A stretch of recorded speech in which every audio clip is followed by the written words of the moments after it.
Francisco, and this is Bloomberg Technology. Coming up in the next hour, Google CEO Sundar Pichai testifies before the House Judiciary Committee, facing tough questions from both sides of the aisle. We will talk to two lawmakers, one Democrat, one Republican, who took part in the Q&A.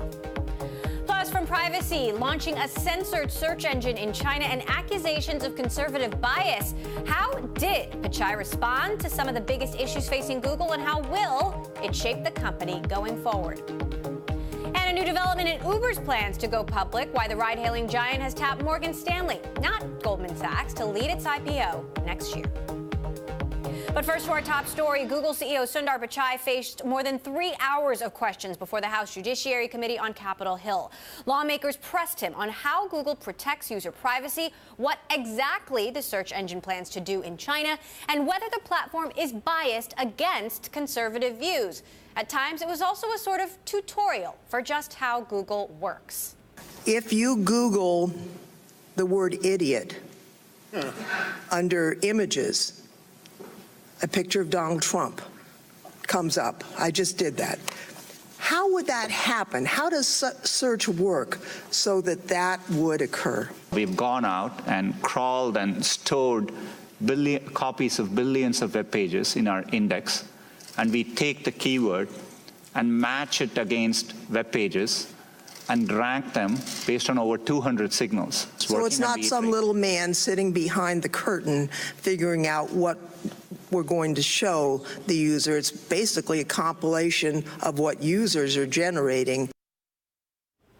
It is not some little man behind the curtain, Pichai indicated. Bloomberg's Naomi Nix spent the day inside the hearing. She joins us from Washington. So, Naomi, take us into the room and set the mood. What was it like in there? I think there was a lot of pent-up frustration from lawmakers. They haven't had an opportunity to question Sundar Pichai before. And Democrats and Republicans, lawmakers on both sides of the aisles, had a lot of questions for him. There were a lot of issues to discuss, from conservative bias, from allegations of, the spread of misinformation on the platform, et cetera, et cetera. So he was definitely in the hot seat, but he seemed to manage it quite well. So what were the standout moments for you where either tensions got really high or he seemed to be perhaps more evasive than at other times? I think the questions around what Google is doing in China got particularly tense. Sundar seemed to evade some of those questions. He said, this is an internal project. We have a limited number of staff members focusing on this. We don't have current plans to launch in China. But he did indicate that Google will, at one point, had 100 people working on this project. And lawmakers kind of pressed him on that. I think there were some interesting moments around allegations of conservative bias. We just heard one, where lawmakers were saying things like, hey, look, it seems like your employees are particularly liberal. How can it be that your product is not as well? And Sundar was pretty firm in saying our services are not politically biased. And yet the question remains, how does Google handle the perception of political bias given the left-leaning nature of the workforce? Bloomberg's Naomi Nix, who spent time inside that hearing today. Thanks so much, Naomi, for weighing in. As Naomi mentioned, one of the key takeaways from today is that Congress wants answers on Google's plans to get back into China. Take a listen to how Pichai responded to one of many questions about China today. Right now, we have no plans to launch in China. We don't have a search product there. Our core mission is to provide users access to information, and getting access to information is an important human right. So we are always compelled across the world to try hard to provide that information. Did that answer satisfy lawmakers? Let's find out from Congressman David Cicilline, who asked Pichai a series of questions about China. He joins us now from Washington and represents the 1st District of Rhode Island. So, Congressman, how satisfied were you about Pichai's answers on China? I was not satisfied. I was very disappointed with Mr. Pichai's answers. It is inconceivable to me that Google could launch in China and at the same time honor its commitment to universal human rights and to be sure that they're a force for good. They would be used by the Chinese government to collect information, to engage in surveillance, to engage in censorship. 50 human rights organizations have come out strongly against this. And what I had hoped today is that Mr. Pichai would say that Google does not intend to do it. But he didn't say that, and in fact, he continued to say that it was an internal discussion. But it's very alarming that in a repressive place such as China, with a gross disrespect of human rights, with censorship, no free press, that Google could become an enabler and facilitate really repressive activities and surveillance. It's inconsistent with their core mission, inconsistent with American values, and I'm really disappointed that he didn't shut it down completely and that this secret project apparently is going to continue. He did not, as you say, rule out plans to get back into China. He did not deny that they have had conversations with Chinese government officials. He did reveal that at one point there were 100 employees working on this project. So that said, it doesn't sound like this China plan, this China experiment, if you will, is going away. And in that case, what other questions do you have? Well, I think we have to continue to be sure that we are watching this closely. He committed to engaging with Congress on this issue and continue to engage with us as they move forward. I think we have to look at some legislative solutions, some regulatory solutions. We should not allow an American company to facilitate what could easily be very serious human rights violations, to become really a propaganda tool of a repressive government. If it can happen in China, it can happen in other places around the world. And when we're seeing a rise of authoritarian power in places all over the world, an American company shouldn't be facilitating that or helping that happen in China or anywhere else. So we're going to stay very close to this issue. We'll obviously continue to engage with Google, but we also have to, determine are there some legislative solutions that would prevent this from happening. So what actions then would you take, given what you heard today, to rein in the power of Google, which is undoubtedly one of the most powerful companies on the planet? Well, I mean, the other issues that I raised with respect to Google is their discriminatory behavior, whether they're, favoring their own products in their search processes. The European Union found that they were and imposed a very hefty fine. And I asked him very directly, can you commit to not engaging in discriminatory behavior, which is non-competitive and which disadvantages your competitors, impedes innovation? Mr. Pichai said it's not occurring and took issue with the finding of the European Union. But this is a really important issue that we're going to get to in the Judiciary Committee of how do we make sure the Internet remains open and free and that there are not anti-competitive behaviors by these big technology platforms that are really the gatekeepers into this space. So I think this is an issue which we are going to focus on in the Antitrust Subcommittee, making sure the Internet remains open and free from discrimination that favors these dominant platforms. You're likely to take over the Antitrust Subcommittee. What hearings do you have planned? Well, we're going to have, I think we'll begin with really a top-to-bottom review of the existing antitrust laws. We'll bring in expert technologists who have some good ideas about the ways that we can respond to this increasing concentration of economic power in these huge platforms, these technology platforms that are really the gatekeepers, and how we can be sure that we're preserving access to reliable, trustworthy information on the Internet. So I think, doing a lot of careful study, bringing in people who have real expertise, listen to what some of the smartest technologists suggest as ways to move forward. And I hope we can work in a collaborative way with the big technology companies. These are difficult issues, but they're serious ones. This has sort of been like the wild, wild west, which maybe in the early years of the Internet was necessary. But I think we're now at a place where we need to have sort of more responsible regulation so that we can really diminish some of the consequences of this huge concentration of economic power in these huge technology platforms. Would you call or would you like to call Sundar Pichai back to Capitol Hill to testify again? Mark Zuckerberg, the CEO of Facebook, Jack Dorsey, the CEO of Twitter. Do you want to hear more from them? Oh, absolutely. I hope this is just the beginning of an ongoing discussion between these technology leaders and Congress so that we can work together to develop the best solutions to these very pressing problems. And it will certainly require lots more conversations and lots more testimony before committees. So specifically, when it comes to more regulation on Google, where would you like to see that regulation applied? Well, again, I think we have to be sure that we're doing this in the right way. We want to make sure we don't do anything to impede the free, open internet, and we want to be sure that we're doing it in a way that advances the consumer rights and privacy interests. So I think, some of the things that I'm hoping that we'll have in this space is, a competition-based solution so that people, portability and interoperability, so people can move from platform to platform with their social graph, so that there will be some incentive for technology companies to, enhance their privacy protections, and the market can drive some of that. But I think, we need some clear legislation or regulations that make it clear that data belongs to the consumer. They ought to have full control of what happens to their data. They ought to consent to the use of that data by a third party. There's a number of things we can do to kind of create better privacy for consumers, better control of their own data. I think these competition-based solutions are part of it. But again, I think there aren't easy answers to these things, but we need to bring in people who have the kind of best thinking and the best ideas, who have worked in this space, and begin to really shape solutions that protect the constituents we represent. Is a Democratic House and Republican Senate actually prepared to work together on measures on privacy that the president can sign on to? If so, what does that look like? I think we are. I mean, I think these shouldn't be Republican or Democratic issues. These are about issues of competition. They're about privacy for Americans. These are issues where I think there's broad bipartisan support.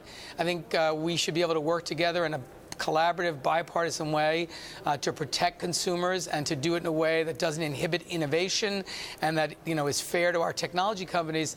And these aren't particularly Democratic or Republicans issues. These are issues I think that are good for the country, and where there's real consensus on it. So, but again, I think what we ought to be doing is looking at these existing regulatory framework, look at the existing statutes, determine whether they're working properly, and if not, what do we need to do, and then really rely on people who have real expertise in this field to help guide the discussion, so that we come up with solutions that actually work and that don't impede in any inappropriate way with the growth and the dynamism of these technology companies.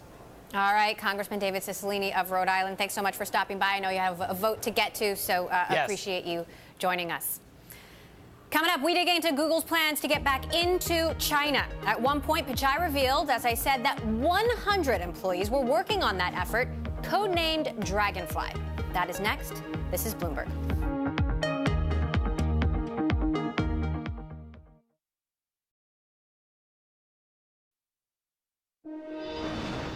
Google's plans, or lack thereof, to get back into China dominated CEO Sundar Pichai's testimony on Capitol Hill. Pichai said repeatedly the company has no plans to go back to China with a censored search engine for now, but also wouldn't rule it out. He also wouldn't comment on whether the company has had conversations with Chinese officials about the plans. So, will Google or won't it? To discuss, we've got Techonomy founder David Kirkpatrick in New York, and in studio, Bloomberg's Mark Bergen, who covers Alphabet. And Mark, isn't it our understanding that it is Sundar Pichai himself who is one of the biggest proponents of this exploration of what going back into China would look like? Yeah, I think internally the China plan came out of something called the Next Billion Users group out of Google, which is precisely that, right? It's their plan to work in India and in Southeast Asia and countries and in China, and that's Sundar's made China a key part of that strategy. I think that's why he evaded that answer too about which team is working on this, because it's partly the search team and it's partly this unit called the Next Billion Users. You mentioned the word evaded, so I want to take a listen to exactly what he said. Take a listen to this exchange between Sundar Pichai and Representative David Cicilline, who we just heard from. Are there any current discussions with any member of the Chinese government on launching this app? Currently, we are not in discussions around launching a search product in China. Are there any current discussions with members of the Chinese government about this? This effort currently is an internal effort, and I'm happy to consult as well as be transparent to the extent we take steps towards launching a product in China. Cicilline did not get a yes or no in response to yes or no questions, David. What did you make of Pichai's tact on this China question? Well, I think he's in a tough spot because there probably are good reasons why Google would be investigating how it could possibly get into China, even if it believes that the chances that it ever would try to do so are relatively small. I mean, after all, this is the world's largest internet market, and more countries are moving in the direction of governing their internet restrictively in the way that China does. So I can see learning that might come out of this process that would be beneficial to Google as it's seeking to serve everybody on the planet. If they were to launch in China under any conceivable near-term scenario, they're going to have a horrible reaction in the United States and from their users around the world, I would suspect. Right. Mark, is there any way that Google could do this and not avoid that reaction, or do this in keeping with the company's values? You know, I think Sundar's responses today did seem like he was very confident, because he's probably said this dozens of times to his own staff. Right? There are many employees there that are openly against this program. There are many that have been vocal and certainly internally supporting it. I do think that Google and the top leadership think a lot about that China is part of their mission. Their mission statement is providing search to the entire world. We saw Sundar say something today that I think, as far as I know, Google's never said before. They said access to information is a human right. An important human right, he said. And that was sort of, you can look at that as that if they push forward with plans in China, they're certainly going to point to that as an argument. And yet, David, there are those who believe that Google going into China with a censored search engine is a violation of human rights. Including me. I think, uncensored information is a human right. Circumscribed information that pretends not to be circumscribed is a grotesque violation of human rights. And let's face it, if Google were to launch in China, it would have to locate its servers there. It would have to give the Chinese government some kind of backdoor. It would have to agree not to pursue certain searches. And it probably would not be able to get the Chinese government to allow it to say, hey, users, be aware that what you're seeing is circumscribed. So if it couldn't do that, I think it would be dishonest and it would be a violation of human rights. Now, at another point during the testimony, Mark, Pichai was asked, does Google share data, user data, with the Chinese government? And he said, no, because certain products like Gmail, et cetera, are not available in China. Well, if these products were available in China, would Google then share user data with the Chinese government? Yeah, as far as we know, David was mentioning the cybersecurity law from 2 years ago that requires foreign companies to operate. They have to store their data in the U.S. And we don't know the exact details. For instance, Apple operates in China, has a massive business in China. The assumption then is that every single iMessage in China is the same. It has a backdoor to the government, and the government can access that data. This is something that internally Google points out. Right? They say, look at the compromises that Apple's made. Look at compromises that Microsoft, Amazon, all of their peers who are operating in China have made a lot of compromises to operate there.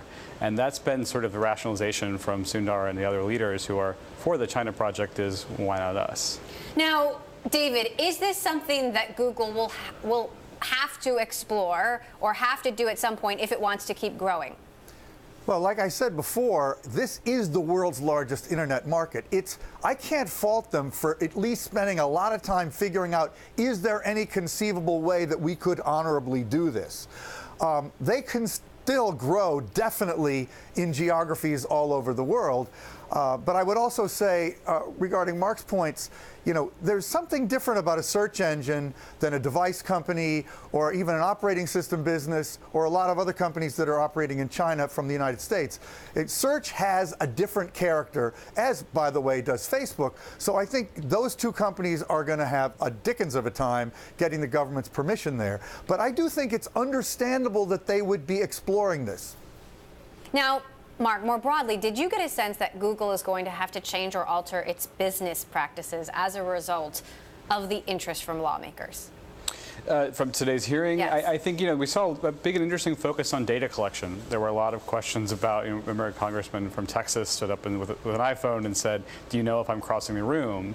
Sundar couldn't really answer that, in part because he didn't know which apps were on the phone. And this is, Google has had this phenomenal success. If you look back a few years ago, there was a concern that they couldn't really crack mobile. They have, in large part thanks to Android, they have this huge share of the mobile advertising market, and a lot of that is because they have very granular and precise location data. If there are restrictions on that, that could be a liability for the business. But if you look at something what happened in Europe with GDPR, Google and Facebook are in such a strong position in the advertising industry that something that affects the entire industry is likely to still benefit them. So, David, in the longer run, how do you expect that will impact the business? Wait, what, you mean whether or not they're tracking people in everything we do? Absolutely. Well, I do think we are seeing a societal pushback right now that's still in its early phases against this notion that we should be targeted for advertising based on data about our every last move. I think that is a problem these companies are going to be facing because they've gone so far in tracking us and they've made so much money by doing so. The general public is starting to understand just how really egregious that has become. The press is looking into it extensively. I think it's going to be a big challenge for them indefinitely. All right, we're going to talk about this a little bit more later in the show. Techonomy founder David Kirkpatrick, Bloomberg's Mark Bergen, who covers Alphabet for us. Thank you both. Much more ahead. Bloomberg Tech live streaming on Twitter. Check us out at Technology, and be sure to follow our global breaking news network, TikTok, on Twitter. This is Bloomberg.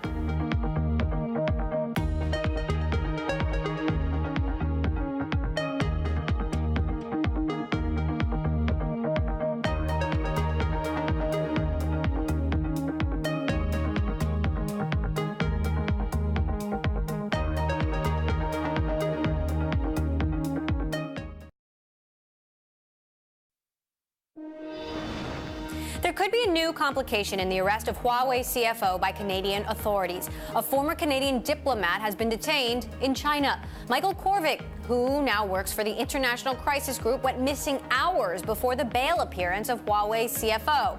Although it is not known if the two are linked, the CFO's arrest has observers questioning the possibility of retaliation by Chinese authorities. Canadian Prime Minister Justin Trudeau said he is aware of the detention and that Canada is talking to the Chinese government. Dell won a shareholder vote to return to the public markets, a move led by founder Michael Dell.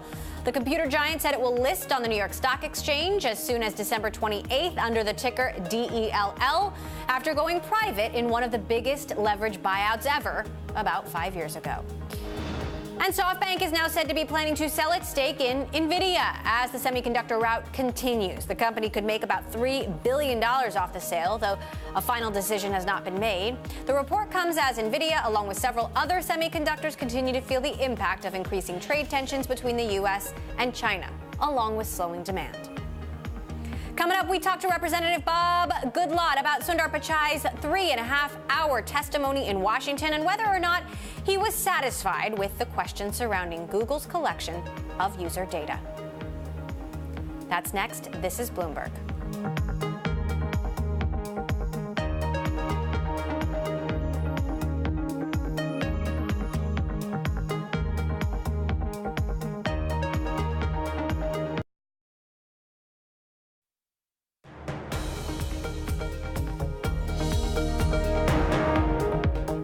This is Bloomberg Technology. I'm Emily Chang in San Francisco. Back to our top story. Google CEO Sundar Pichai spent his first appearance before Congress refuting claims of bias, explaining the company's approach to privacy, and stressing its American roots. Pichai faced multiple accusations from Republican lawmakers about an anti-conservative bent, including Congressman Lamar Smith, who pressed him on one specific study. It's not possible for an individual employee or groups of employees to manipulate our search results. We have a robust framework, including many steps in the process. Well, my time is up. Let me just say I disagree. I think humans can manipulate the process. It is a human process at its base. We should mention the study mentioned by Representative Smith has been refuted by multiple third parties. And while there's no evidence of systemic censoring of conservatives, there's also little denying that Google's workforce is largely liberal. That has fueled Republican claims from House Judiciary Chair Bob Goodlatte to President Trump himself that they are being silenced across search, news, and social media. Joining us now to discuss, Congressman Bob Goodlatte himself, who led Tuesday's hearing. So, Congressman Goodlatte, thank you so much for joining us. First question, how satisfied were you with Pichai's answers about bias or lack thereof? Well, I think it was a very good hearing. I thought the members on both sides of the aisle asked a lot of very good questions. I think on this issue of bias, Mr. Pichai was not very helpful in determining whether or not, when they rely on third parties like the Southern Poverty Law Center, which has labeled some groups that are clearly not racist as being racist, and in fact have been sued by at least one entity and had to pay a multi-million-dollar judgment.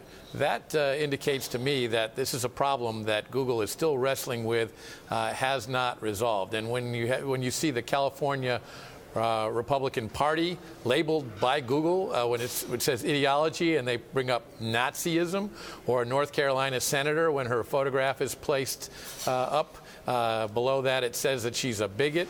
These are things that whether it's systemic bias or whether it's simply a flaw in their algorithms is a serious problem that they do need to address. But there were a lot of other issues we talked about today as well. How does Google square the other perception problem that because its workforce is largely left-leaning, that it is biased no matter what Pichai says? I think they have to work overtime to gain the confidence of a large percentage of the American population who wants to be assured that when they conduct search or when they search for particular things on YouTube, Google's subsidiary, they're going to get fairly treated and they're going to get unbiased information about what it is they are searching for. Now, we heard several Republicans say things along the lines of, I don't want to regulate you, but which is it? Do the Republicans want to regulate Google or not? I think overwhelmingly Republicans do not want to regulate Google, but the problem they find themselves in, Google does, is that they have an exemption under the law, Section 230 of the Communications Decency Act, that allows them to censor objectionable material without facing the kind of liability laws that others, for example, organizations that they rely upon, are subject to. And just like your news organization or a radio station or a newspaper are subject to those libel laws and can be held liable for falsehoods, this exemption that technology companies have, given the fact that they've moved from simply providing a platform on which anybody can post whatever they want to and people can look at it, and therefore they're saying, well, we're like a phone company, we can't control what people do over our system. They've now become editors of that content, and therefore I think the Congress does need to take a close look at how these companies are regulating themselves. I'm not, again, I'm not saying that the government should regulate them, but if they are subject to libel laws, you don't need regulations, because I can assure you that media companies that are subject to libel laws take great pains to make sure that they're not sued for libel. If that same standard were applied to these technology companies, that might be a self-regulatory influence. So if Democrats brought antitrust legislation, how do you imagine Republicans would respond? Well, I think you'd have to see what the legislation does. Our antitrust laws are important with regard to Google because they control about 90% of the searches in this country. I think that YouTube has about 75% of the adult population and close to 95% of the 18 to 24-year-olds using it. So they are definitely an important market power. They've grown to that position because they have provided services that people want and people need. And when you go in and try to use the antitrust laws, I'm not opposed to doing that, but you have to do it in a way that takes great pains to make sure that you don't have a result that takes away from people the kinds of things that they count on for Google to provide them. The other thing I think that this hearing helped with the American consumer was to make them more painfully aware than they may already be about just exactly how much overwhelming information Google has about you. If you have an Android device on your person, and a majority of Americans do, they know when you bend over. They know when you go from the first floor to the second floor. They know the temperature in the room that you're in, and you couple that with all of the information they gain by the things that you search for. They know a tremendous amount about people, and they have to work overtime, as I say, to make sure that they continue to have the trust of the American people. And I think they're losing that right now, and I think that's why, after months and months and months of trying, we were fortunate that their CEO, Sundar Pichai, did agree to come forward and talk to us about all of this. So where do you think Republicans and Democrats might actually be able to find common ground when it comes to legislating big tech in a new Congress? Well, it might be around examining how Section 230 of the Communications Decency Act. It might be around some antitrust law. I think we're too new into this to know where that consensus might develop. There certainly was a lot of consensus and concern about the fact that Google is right now in discussions with the Chinese government about entering into their market, a market that they withdrew from in 2010, re-entering that market with technology that would allow the Chinese government to censor and gather information that Americans would be very appalled about if they tried to do the same thing in the United States. That kind of double standard is concerning. But again, their competitors are in that Chinese market, so they're trying to figure out how they can do that in a way that still allows them to uphold their American ideals of free speech and privacy and so on that one would be concerned about in doing business in China.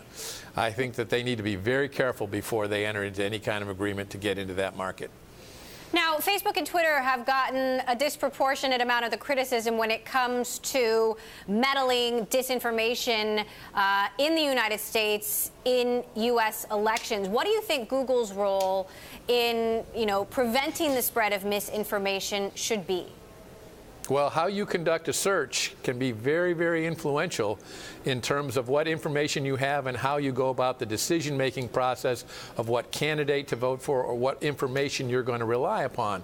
So when you type in a search term in Google, it immediately starts giving you suggestions, 3, 4, 5 suggestions right below the search bar. And those have been shown by some studies to be biased. Now, if indeed that's the case, Google needs to reevaluate that to make sure that when people do that, they're getting a fair sampling of the information they need. Then, once the search is conducted and they produce information, how they put it up in front of the viewer, I know they're a company that wants to monetize the information they have and therefore make as much revenue from advertising as possible, but they have to balance that against their responsibility to provide balanced information to their customers. All right, Representative Bob Goodlatte, chair of the House Judiciary Committee. Thank you so much, Congressman, for stopping by. Thank you. Coming up, we continue our coverage of today's hearing. How did Sundar Pichai's performance compare to Mark Zuckerberg's or Jack Dorsey's on Capitol Hill? That's next. This is Bloomberg.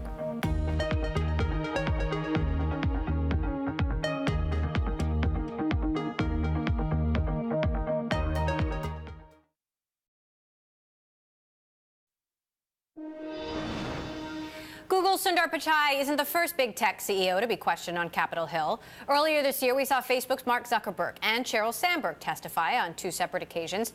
Twitter CEO Jack Dorsey also had his moment in the hot seat. U.S. representatives had the chance to question Pichai on everything from user data privacy to its push into China. So how did his performance in Washington's hot seat compare to the likes of other Silicon Valley giants? Here to discuss Digital Content Next CEO Jason Kint. Also with us, Techonomy founder and our Bloomberg contributor David Kirkpatrick. So Jason, as I understand it, you've watched every single one of these hearings word for word. How do you think Pichai's delivery, his performance compared to those prior? Yeah, I think one of the more striking things was how Congress did, almost flipping it around on you. They're getting smarter every time we have a hearing. And so, I think the quick take today was, that Congress still can't ask questions of these big, powerful CEOs, which we heard out of the the Zuckerberg Facebook hearings back in the spring, but I'm watching them closely, and they're asking savvier and savvier questions, and I think they're zoning in on some key topic areas. As they should, David, and I would agree that the questions were better informed than they were certainly when Mark Zuckerberg testified. You know, more broadly, David, what do you think about how Sundar Pichai presented himself? This was obviously his first time in the hot seat. As we understand it, he does not love being a spokesperson for Google. He much prefers to be the engineer behind the scenes. So that taken into consideration, what's your assessment? Well, I think he came across as earnest, but I don't think he really tried to express his sympathy with their concerns enough. For example, you know, when the congressman was holding up his phone and saying, "Could you track me across the room?" he was answering in ways that were technically accurate, that he didn't, it was based on the apps on the phone, etc. But what he really should do is say, look, we at Google understand that the American people are increasingly getting nervous about how much we are tracking them, and that's something we're thinking hard about. He didn't say things David, like that. Now, David, hang on, because I actually have that exchange. Let's take a listen to this exchange with Representative Poe holding up his phone. If I walk over there and sit next to Mr. Johnson and carry my phone, does Google know that I was sitting here and then I moved over there? You're welcome anytime, Judge. Yes or no? I genuinely don't know without knowing what I'm shocked services. you don't know. I think Google obviously does. Now, David, he was holding up an iPhone, not an Android phone, but certain Google apps could have been downloaded on the phone. They could have been using Google via Safari on the iPhone. Aren't there any number of ways that Google could have been tracking that phone? Yes, and I think his answer was an overly technical one. Unfortunately, he wasn't even really allowed to say it. But the reality is, as the New York Times wrote this week, this incredible article about how location services that we inadvertently authorize on our phones, both iPhone and Android, are tracking us to an extreme degree. This is a really serious problem that we are all subjected to, and I think he has to recognize that. He will be called back to Congress to talk about that further down the road, I predict. Right, Representative Cicilline indicated as much. Now, he did say this when it comes to protecting user privacy, user security. Take a listen. Protecting the security of our users is what really keeps me up at night, and it's something we invest a lot over the years. We work with law enforcement because we rely on their intelligence to help us assess threats, but it's a comprehensive effort, and it's something we take seriously. That struck me, Jason, as one of the bigger admissions of the day, that yes, he is concerned about how well this company is protecting user privacy. This, as you know, on Monday before the hearing, Google revealed another breach of user data. Google Plus accounts breached yet again. So what did you make of that admission from Sundar Pichai, Jason? I think there was no way for him not to admit that. I mean, it's especially when he's being sandwiched with questions about their possible entry into China, which he really artfully tried to dodge. But he, at the end of the day, Congressman Cicilline is going to be running the antitrust subcommittee in a few months, and I think he's got to be a little bit more honest with those answers, because this isn't going away. There's still a question, though. Will Republicans be on board with antitrust regulation of Google? It wasn't necessarily clear from Representative Goodlatt's interview that we just conducted, as well as several Republicans in the room who said, I don't want to regulate you, but, where, David, do you think Republicans are actually going to fall down on this? That's a really good question. I think it's hard to say. As the Representative Goodlatte said, they're generally opposed to restricting companies. They are sort of leaning toward a more lenient approach toward business. But there is a lot of concern about the sheer scale of these entities on both sides of the aisle. I do think, and Jason and I were talking about it before, I think there's really a possibility that some creative ways may be arrived at to really just sort of put more oversight on all these giants that have acquired this unprecedented scale of influence over modern society. We don't have any real rules constraining them, and we need something, even though I can't claim I know what they should be. Now, there was one issue that, quite frankly, I was a little disappointed didn't get more airtime in this hearing, and that was YouTube. Representative Nadler did mention it at the beginning. He asked what Google is doing to combat extremist content on YouTube, and Pichai indicated that the way that Google takes videos down is video by video. They don't block accounts. In particular, do you think, Jason, that Pichai dodged a bullet in that he didn't get more questions about YouTube? You know, I think that's a good point. I think he did.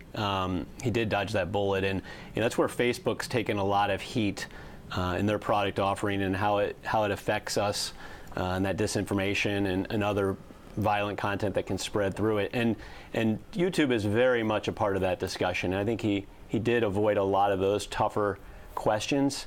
I go back to last year. I think it was Bloomberg that reported that Russia Today was the #2 news channel on YouTube preferred, which is their supposedly curated version to be kind of clean and better quality content. And those types of questions are difficult questions for them to answer that then intersect with human decisions in terms of what they're offering us as the public. Any user with a quick search could see that YouTube is rife with disinformation, with conspiracy theories, with the very things that Congress is so concerned about. David, should YouTube be getting more scrutiny, just as much, if not more, than Facebook? I don't think they should be getting more scrutiny than Facebook. I think they should be getting a lot of scrutiny. I actually think YouTube has marginally done a better job than Facebook at controlling and taking a little more of an editorial oversight role. Not a lot, but more than Facebook. Facebook is entirely unwilling to do that at all. YouTube has done something in that regard. I generally don't see YouTube as being as toxic a social weapon as Facebook, particularly in countries that are where authoritarianism is rising, etc. But clearly, I believe all these companies, in some sense, are media companies, and they have to start acting more like it. Exactly where the line is, Jason and I might disagree about that, but there is more moderating and oversight they have to provide. Well, a lot of outstanding questions remaining for Sundar Pichai and other tech executives. David Kirkpatrick, founder of Techonomy, Jason Kint, Digital Content Next CEO. Thank you both for joining us today. Coming up, Morgan Stanley and Goldman Sachs' bidding war over Uber has come to an end. Uber's pick to lead its 2019 public offering next. This is Bloomberg.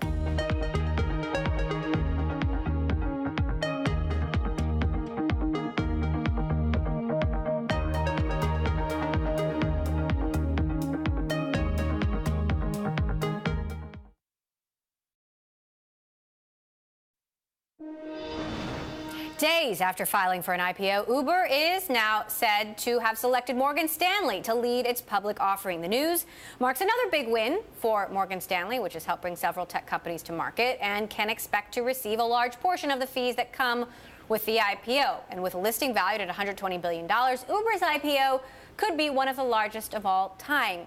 Meantime, Goldman Sachs is also said to likely play a role in the company's public debut. Here to discuss, Bloomberg Tech's Eric Newcomer. So why Morgan Stanley and not Goldman Sachs is the question. Yeah, so I mean, Morgan has helped Uber on a lot of its debt fundraising rounds. Some of them have been controversial, so I think that's helped develop the relationship. I think Michael Grimes has sort of played a big role and established himself here, and that's the bank that's been in the room writing the prospectus. So not too surprising then that they're the ones that are going to lead the offering. Now, when you published this story, I couldn't help thinking back to Facebook's IPO, which Morgan Stanley also led, and the opening day was kind of a disaster. And as I understand it, Morgan Stanley's carried a bit of baggage from that. Are those days behind it? I think so. I mean, they're one of the top 2 IPO bankers, so clearly plenty of companies think they are past it. Also, Facebook did turn out to be a highly valuable company, so perhaps they underpriced it if the goal was to pop on an IPO, but certainly looking back now, they weren't crazy to say that Facebook was a valuable company that investors maybe should have paid up a little bit more for. So what does it mean for Goldman? Is it a big loss? I think the fact that this is sort of Morgan sort of singularly leading the IPO, and that it's okay, Goldman will have a role sort of down the road, isn't really the position they'd want. Even if it was sort of Morgan Stanley sort of leading this, the fact that it's not sort of both of them hand in hand isn't great for Goldman Sachs, because this is the defining IPO of the time, and also because JP Morgan had the opportunity to go to lead Lyft. So you're in this sort of awkward situation where there's Team Uber, which has a huge pile of money, and then there's a Team Lyft where you have an opportunity to run, and then you're Goldman sort of stuck in the middle between those two situations. Right, and Goldman held out for Uber, and it didn't work out. And has it, Goldman been courting Uber as aggressively as Morgan Stanley has? Certainly, and for a long time, there were senior Goldman executives sort of throughout Uber's ranks. It was very much a Goldman company in terms of their recruiting. And obviously, some of those people have left.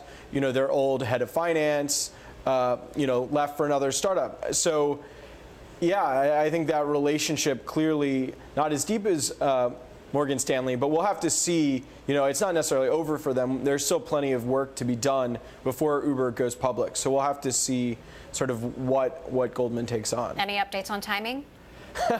I'd love to have them. I still think for both Uber and Lyft, first half of the year, Lyft has talked about March or April, and now it's sort of a dance, feedback from the SEC, how quickly they can get ready, where the market is. So there are just some variables that are unknowable at this point to really tell you when it will be. But first 6 months of next year is my bet. Translation, Eric Newcomer is not going to sleep for a few months. Thank you so much, Eric Newcomer, for sharing that scoop with us. That does it for this edition of Bloomberg Technology. We are, of course, live streaming on Twitter. You can check us out at Technology. Follow our Global Breaking News Network TikTok on Twitter. I'm Emily